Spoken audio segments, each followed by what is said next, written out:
నేను నిన్నొక్కడిని శిక్షించట్లేదురా, నువ్వు ఏడుస్తుంటే నేను కూడా ఏడుస్తున్నాను రా పిచ్చోడా. నువ్వు బెడ్రూమ్లోకి వెళ్ళి ముఖానికి దుప్పటి అడ్డం పెట్టుకుని ఏడుస్తున్నావే, నేను కూడా ఏడుస్తున్నాను రా నీతో. నీకొక్కడికే బాధ కలిగింది అనుకున్నా పెట్టి, నీ బాధ నాకు కూడా ఉందిరా. నేనెందుకు బాధపడుతున్నాను, నిన్నెందుకు బాధ పెడుతున్నాను?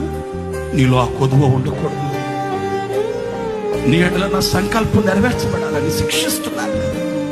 ఈ వాక్యంలో ఎఫ్రాయిముని నేను తప్పక కరుణిస్తాను, అతన్ని విడిచిపెట్టు, తప్పక అతనిని నేను కరుణిస్తాను.